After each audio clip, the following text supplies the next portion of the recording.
زلزلہ اگلے 24 گھنٹوں میں پاکستان میں آنے والا ڈچ سائنٹسٹ ہے، اس کے بارے میں کلیم کیا جاتا ہے، دعویٰ کیا جاتا ہے کہ جناب مختلف مواقع میں جو قدرتی آفات آئی تھیں تو ان سے پہلے انہوں نے اسی طرح کی پریڈکشن کی تھی اور جو بعد میں سچ ثابت ہوئی۔ سارے مسائل اور مسئلوں میں ایک اور ایسا مسئلہ ہے جو ڈرا دینے والا ہے، جو خوفزدہ کر دینے والا ہے۔ مارگلا ٹاور ایک عمارت ہے اسلام آباد میں، وہ گر گئی تھی۔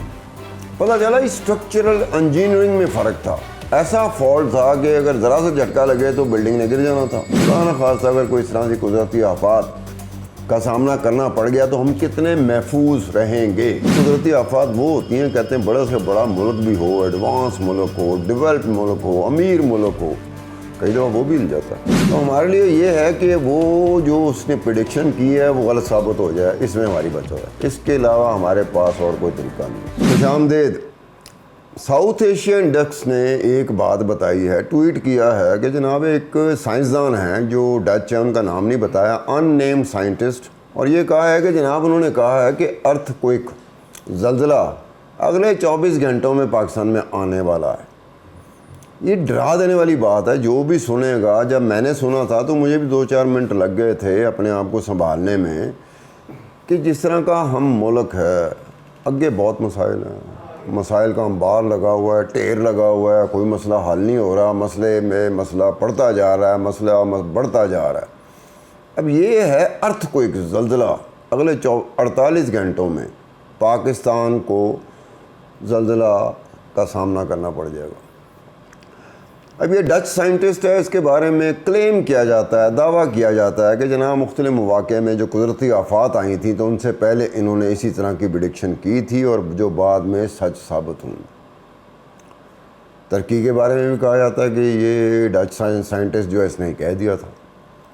اب اگر یہ بات ہے بڑی، یہ بات ایسی بات ہے جس بات کو سن کے کوئی بندہ خوش تو ہوگا نہیں، ہمیں تو خوشی کی بات سنے کافی عرصہ ہو گیا، آئے دن ہم سن رہے ہوتے ہیں کہ فلانا مسئلہ جو ہے نا وہ بڑھ گیا ہے، ایک نیا مسئلہ آ گیا۔ اب یہ سارے مسائل اور مسئلوں میں ایک اور ایسا مسئلہ ہے جو ڈرا دینے والا ہے، جو خوفزدہ کر دینے والا ہے۔ پاکستان میں جو ڈیزاسٹر مینجمنٹ اتھارٹیز ہوتی ہیں، وفاقی سطح پہ بھی ہے اور پروونشل صوبائی سطح پر بھی ہیں، لیکن جس طرح پاکستان کے باقی ادارے ہیں وسائل کی کمی کا شکار ہے، ہر ایک محکمہ، ہر ایک وزارت، ہر ایک ادارہ، تو اسی طرح سے نیشنل ڈیزاسٹر مینجمنٹ جو ہے وہ وفاقی سطح پہ ہو یا صوبائی سطح پہ ہو، تیار نہیں ہوتے ہم کسی کام کو نپٹنے کے لیے۔ ہمارے ہاں ہے کہ جو ہو گیا سو ہو گیا، اور یہ بھی نہیں کہ آئندہ اگر ہو تو اس ہونے کو روکا کیسے جا سکتا ہے، یہ بھی نہیں ہے۔ اب یہ بات ہے کہ 2005 کا جو زلزلہ آیا تھا پاکستان میں، جس کو کوٹ کیا جاتا ہے، مارگلا ٹاور ایک عمارت ہے اسلام آباد میں، وہ گر گئی تھی۔ پتہ چلا اسٹرکچرل انجینئرنگ میں فرق تھا، ایسا فالٹ تھا کہ اگر ذرا سے جھٹکا لگے تو بلڈنگ نے گر جانا تھا۔ اس کے بعد یہ ہوا کہ آزاد کشمیر میں بڑی تباہی ہوئی تھی، آزاد کشمیر میں بھی یہی ہوا تھا۔ آزاد کشمیر کے بہت سارے لوگ باہر گئے ہوئے ہیں، پیسہ ہے ان کے پاس، گھر بنانا چاہتے ہیں، میرے پاس بھی پیسہ ہو، میں بھی گھر بنانا چاہوں گا۔ ہر کوئی بندہ جس کا پیسہ آ جائے وہ غالباً گھر جو ہے نا اس کی پہلی پریورٹی ہوگی۔ گھر بنا لیے پہاڑی علاقوں پہ، اب پہاڑی علاقوں پہ گھر بنانا، کوٹھیاں بنانا، اسٹرکچرل انجینئرنگ جو ہوتی ہے اس کو موضوع خاطر رکھا جاتا ہے کہ پہاڑی علاقے میں گھر کیسا بنانا چاہیے کہ خدا نہ خواستہ اگر کوئی اس طرح سے قدرتی آفات کا سامنا کرنا پڑ گیا تو ہم کتنے محفوظ رہیں گے، اس کا خیال نہیں رکھا گیا تھا۔ دیکھی جائے گی، آئے گا جو دیکھی جائے گی۔ پھر وہ زلزلہ آیا، اس نے قیامت ڈھا دی، بڑے گھر تباہ ہو گئے اور نئے نئے گھر تباہ ہوئے، بڑے بڑے گھر تباہ ہوئے، کوٹھیاں تباہ ہوئیں۔ وجہ یہی تھی کہ اسٹرکچرل انجینئر کے مطابق ان کوٹھیوں کو، ان گھروں کو بنایا نہیں گیا تھا۔ ہمارے ہاں تو بنیادی طور پر ہمارے پاس انفراسٹرکچر ہی نہیں ہے۔ اگر انفراسٹرکچر بن جائے تو فالٹ لائن تو انفراسٹرکچر میں ہوتی ہے، اسٹرکچرل انجینئرنگ میں ہوتی ہے، تو قدرتی آفات کو ہم کیسے نپٹیں گے؟ قدرتی آفات میں اکثر یہ دیکھنے میں آیا کہ جن ریسکیو کے ادارے ہیں جن کو پہلے پہنچنا چاہیے، اس سے پہلے ایک دو ایسے قدرتی آفات تھے جس میں جماعت الدعوہ کی ایک فلائی ونگ ہے ان کا، وہ سرکاری اداروں سے پہلے وہ پہنچ گیا تھا۔ اب یہ عجیب سی بات ہے، سرکاری ادارے تو جو اس کام کے لیے ہیں وہ بنائے اس کام کے لیے جاتے ہیں کہ انہوں نے ریسکیو کرنا ہے اور پہنچنا ہے، وقت سے پہلے پہنچنا ہے، لیکن ان سے پہلے جماعت الدعوہ کا جو فلائی بھنگ ہے وہ پہنچ گیا تھا۔ ابھی بڑی عجیب سی بات ہے، پاکستان میں رہتے ہوئے اس طرح کے جو معاملات ہوتے ہیں اس سے ہم نپٹنا، ہمارے جو ڈے ٹو ڈے بیسس پہ روزمرہ کی بنیاد پہ جو چیزیں ہوتی ہیں ہم اس کو ٹیکل نہیں کر پا رہے ہوتے۔ تو یہ تو چیزیں وہ ہوتی ہیں، قدرتی آفات وہ ہوتی ہیں، کہتے ہیں بڑا سے بڑا ملک بھی ہو، ایڈوانس ملک ہو، ڈیولپڈ ملک ہو، امیر ملک ہو، کئی دفعہ وہ بھی ہل جاتا ہے۔ قدرتی آفات ہے نا، آپ اس کی سنگینی کا اندازہ نہیں کر پاتے، کہاں کچھ جاتا ہے لیکن سنگینی اور اس میں ڈگری جو ہوتی ہے، انٹینسٹی بہت زیادہ ہوتی ہے۔ مشرقی پاکستان میں ایک آیا تھا، طوفان آیا تھا، سمندری طوفان آیا تھا، 1970 کی بات ہے، گریٹ بھولا اسے کہتے ہیں۔ اس میں ایک ڈیولپمنٹ ہوئی تھی، بڑی امپورٹنٹ ڈیولپمنٹ تھی، اس سے پہلے کبھی نہیں ہوئی تھی دنیا میں۔ ورلڈ بینک نے جو ہریکین سینٹر امریکہ میں تھا اس کو اپروچ کیا کہ جناب یہ مشرقی پاکستان جا کے آپ نے دیکھنا ہے کہ ارلی وارننگ سسٹم نے کام کیوں نہیں کیا وہاں پہ۔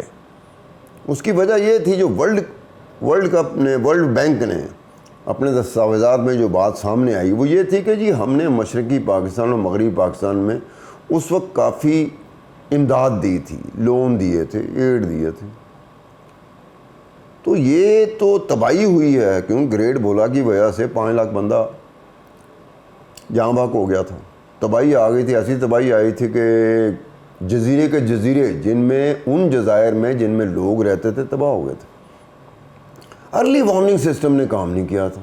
مسئلہ یہ تھا کہ ارلی وارننگ سسٹم نے کام کیا ہوتا تو اتنی تباہی نہ ہوتی۔ اب انہوں نے ہریکین سینٹر امریکہ اس کے ریپریزنٹیٹیو کو بھیجا کہ آپ جائیں، ہم نے آپ کے بڑوں سے بات کر لی، آپ جا کے مشرقی پاکستان میں یہ جائزہ لیں کہ ارلی وارننگ سسٹم نے مشرقی پاکستان میں کام کیوں نہیں کیا۔ وہ 16، 22 گھنٹے، 48 گھنٹے، 72 گھنٹے میں 3 جہاز بدل کے مشرقی پاکستان پہنچا تھا۔ ہر روز وہ کسی نہ کسی کو مل رہا تھا، سرکاری اداروں کو مل رہا تھا، جو کنسرن لوگ تھے ان کو مل رہا تھا، جاننے کی کوشش کر رہا تھا کہ ارلی وارننگ سسٹم یہاں کام کیوں نہیں کیا۔ تو پتہ چلا کہ ارلی وارننگ سسٹم کے کوئی SOPs ہوتے ہیں، اس کا مینڈیٹ ہوتا ہے، ٹرمز اینڈ کنڈیشن ہوتے ہیں، چین آف کمانڈ ہوتی ہے، ہیرارکی ہوتی ہے، یہ ہر جگہ پہ ہوتا ہے، اس کے بغیر کام نہیں ہو سکتا۔ لیکن جب SOP نہ کام کر رہا ہو، جب چین آف کمانڈ ہی نہ کام کر رہی ہو، جب ہیرارکی نہ کام کر رہی ہو تو پھر اس کا فائدہ کوئی نہیں ہوتا۔ وہاں اس ہریکین سینٹر کے امریکہ کے بندے کو یہ پتہ چلا کہ جناب یہ جو ٹرمز اینڈ کنڈیشن تھی، یہ جو SOPs تھی، اس میں یہ تھا کہ ارلی وارننگ سسٹم کی جو فائنل اپروول ہے وہ مغربی پاکستان اسلام آباد سے ملے گی۔ اتھارٹی جو مجاز اتھارٹی تھی وہ اسلام آباد میں بیٹھی ہوئی تھی۔ تو کہتے ہیں کہ جی وہ سسٹم نے بتایا کہ مشرقی پاکستان کا کون کون سا حصہ ہے، کون کون سا جزیرہ ہے، اگر بر وقت کارروائی نہ کی گئی وقت سے پہلے تو تباہی بہت بڑی ہوگی۔ تو ارلی وارننگ سسٹم تو اسلام آباد سے جاری ہونا تھا، مجاز اتھارٹی تو اسلام آباد میں بیٹھی ہوئی تھی، تباہی مشرقی پاکستان میں ہو رہی تھی۔ انہوں نے اپروول ہی نہیں دی، منظوری نہیں دی، ارلی وارننگ سسٹم کی منظوری نہیں دی کہ لوگوں کو بتایا جا سکے، ریڈ الرٹ کیا جا سکے کہ لوگ محفوظ مقامات پہ منتقل ہو سکیں۔ وہ طوفان آیا، سمندری طوفان آیا اور لے بیٹھا مشرقی پاکستان کو، اور نہ صرف وہ طوفان مشرقی پاکستان کو لے بیٹھا بلکہ اس طوفان نے ایک اور کام کیا۔ کم جیسے پنجابی میں نہیں کہتے کم پخیا سی، آلریڈی پخیا سی، اس سمندری طوفان نے اور پکھا دیا کم۔ شیخ مجیب الرحمان تھے، کیمپین چلانے کے لیے وہ ان علاقوں میں پہلی دفعہ گئے، ان جزائر میں گئے جو تباہ ہو چکے تھے، جہاں کوئی سیاستدان سوچ بھی نہیں سکتا تھا کہ وہ جائے گا۔ شیخ مجیب الرحمان پہنچ گیا، اس نے کہا میں آپ کے ساتھ ہوں۔ ووٹ تو پڑھنے ہی پڑھنے شیخ مجیب الرحمان کو۔ 167 سیٹوں میں سے مشرقی پاکستان کی 165 سیٹیں شیخ مجیب الرحمان کی عوامی لیگ جیت گئی تھی۔ اب اگر خدا نہ خواستہ یہ جو ڈچ سائنٹسٹ ہے اگر اس کی پریڈکشن مٹیریلائز ہو جاتی ہے، 48 گھنٹے اس نے دیے، 48 گھنٹے میں ہم کیا کر سکتے ہیں؟ میکسیمم یہ ہوگا گھروں میں بیٹھے رہیں گے، ڈرے رہیں گے، یا گھروں سے باہر نکل کے کسی محفوظ مقام پہ جا کے چلے جائیں گے۔ میرا ایک پروڈیوسر ہے، وہ کہتا ہے میں درخت کے نیچے کھڑا ہو جاؤں گا۔ اب وہ درخت اگر گر جائے تو پھر محفوظ کیسے رہے؟ اب اس طرح کی باتیں ہیں کہ اس سے ہمارے مسائل پہلے ہی انبار لگا ہوا ہے۔ اگر ٹیبل میں بیٹھا ہوں، اگر مسائل رکھ دیے جائیں تو شاید میرا چہرہ آپ کو نظر نہیں آئے گا، میرے چہرے کی بجائے آپ کو مسائل نظر آ رہے ہوں گے۔ اوپر سے یہ ناگہانی آفت ایک ڈچ سائنٹسٹ کہہ رہا ہے۔ اب اس کے لیے حکومت اس کو کتنی سنجیدگی سے لیتی بھی ہے کہ نہیں سنجیدگی سے کہ نہیں لیتی ہے۔ حکومت کے بڑے مسائل پڑے ہوئے ہیں، سیاسی جماعتوں کے اپنے بڑے مسائل پڑے ہیں۔ کوئی اندر ہو رہا ہے تو اسے یہ فکر پڑی ہے کہ جو ہمارا لیڈر اندر ہو گیا وہ باہر کب نکلے گا، اور اگر کسی جماعت کا لیڈر باہر بیٹھا ہوا ہے تو ان کو یہ فکر پڑی ہوئی ہے کہ باہر سے واپس پاکستان کیسے آئے گا۔ ان کو تو اس چیز سے کوئی سروکار نہیں کہ 48 گھنٹے بعد کیا ہوگا۔ ہاں، جس کے کان میں یہ بات پڑے گی، جس کو یہ بات پتہ لگے گا، ڈر تو وہ ضرور جائے گا۔ اب وہ سائنٹسٹ کتنا بڑا سائنٹسٹ ہے کہ اس کی پریڈکشن پہ کتنا ریلائی کرنا چاہیے۔ پاکستان میں نیشنل ڈیزاسٹر مینجمنٹ ہے، پروونشل ڈیزاسٹر مینجمنٹس ہیں، وہاں سے ہمیں ایسی کوئی بات نہیں سننے کو ملی۔ ان کے پاس بھی سسٹم ہے، وہ الگ بات ہے کہ باہر کی دنیا کے پاس ہم سے زیادہ ایڈوانس سسٹم اور ٹیکنالوجی ہے۔ ٹھیک ہے، ہمارے پاس ہے، گزارا تو ہم کر سکتے ہیں، کوئی بات آئی نہیں۔ کیا اس لیے بات نہیں آئی کہ لوگ ڈر جائیں گے؟ کیا وہ بہتر ہوگا کہ لوگوں کو پتہ ہی نہ ہو، خدا نہ خواستہ کوئی ناگہانی آفت آ جائے، قدرتی آفت آ جائے؟ تو ہمارے لیے یہ ہے کہ وہ جو اس نے پریڈکشن کی ہے وہ غلط ثابت ہو جائے، اس میں ہماری بچت ہے۔ اس کے علاوہ ہمارے پاس اور کوئی طریقہ نہیں۔ یاد ہو نا کہ بڑے ہمارے ہاں ہر طرح کی تیاری کی ہوئی ہے نپٹنے کے لیے، کم از کم نقصان ہو، نقصان تو ہونا ہی ہونا ہے، کم از کم نقصان ہو۔ اس کا ہمارے ہاں کانسیپٹ ہی کوئی نہیں ہے، مس کانسیپشن ہے، نقصان نقصان نقصان۔ یہ نہیں کہا جاتا کم نقصان کیا ہوتا ہے اور بڑا نقصان کیا ہوتا ہے۔ اس کا ہمارے ہاں کوئی کسی قسم کا نہیں ہے کہ اس سے بڑا نقصان ہوگا یا کم نقصان ہوگا۔ سینس آف ریئلائزیشن ہمارے ہاں کام نہیں کرتی، نہ حکومت کی کام کرتی ہے، نہ حکومتی اداروں کی کام کرتی ہے، اور بدقسمتی سے لوگوں کی بھی نہیں کرتی۔ لوگ بھی اپنی پسند اور ناپسند کو لے کے بیٹھے ہیں، ان کو نہیں پتہ کہ کون سا مسئلہ کس طرح حل ہوگا۔ اگر مسائل پسند اور ناپسند سے حل ہونے ہوتے تو 70 سال پہلے ہی ہو چکے ہوتے۔ یہ پسند ہی ناپسند ہے جو لوگوں کو یہاں تک لے آئی ہے۔ میری جو پسند ہے وہ کیا کام کر سکتا ہے کیا نہیں کر سکتا، لیکن مجھے امید ہے سب کچھ یہی کرے گا۔ اب اس طرح سے ہم نے زندگی گزارنی ہے پاکستان میں، جس طرح سے زندگی گزاری جا رہی ہے، وے آف لائف جس طرح کا بن چکا ہوا ہے، اس میں تو ہم چھوٹا سا مسئلہ جو ہوتا ہے، جو دنیا کے لیے چھوٹا ہوتا ہے، ہمارے لیے وہ مانسٹر ہوتا ہے، بہت بڑا مسئلہ ہوتا ہے، ہم اسے نہیں نبیڑ سکتے۔ تو یہ ڈچ سائنٹسٹ نے ایک پریڈکشن کر دی ہے کہ جناب یہ تیار ہو جاؤ 48 گھنٹے بعد۔ تو دیکھی جائے گی اگر جو کچھ بھی ہوگا، جتنی پسلی ہے، جتنی سارا کچھ ہے، لوگوں میں ایک انڈرسٹینڈنگ بہت سارے ایشوز کی نہیں ہے۔ سیاست ہے نا، اس کی انڈرسٹینڈنگ بھی لوگوں میں نہیں ہے، جذباتی ہیں ہم لوگ، جسے کہتے ہیں نا سیاست کی انڈرسٹینڈنگ ہونا، وہ نہیں ہے۔ سیاست کی انڈرسٹینڈنگ نہیں ہے تو قدرتی آفات کی کیا انڈرسٹینڈنگ ہوگی؟ خود میرے پاس اگر میرے گھر میں خدا نہ خواستہ آگ لگ جائے تو مجھے نہیں پتا کہ مجھے پہلا کام کیا کرنا پڑے گا فوری طبی امداد کے آنے سے پہلے، مجھے پتہ ہی نہیں۔ اگر مجھے سانپ کاٹ جائے تو مجھے کیا کرنا پڑے گا جب تک کہ طبی امداد آتی ہے، مجھے کیا کرنا پڑے گا مجھے پتہ ہی نہیں۔ لوگوں کی انڈرسٹینڈنگ اس طرح کی بالکل زیرو لیول پر ہے۔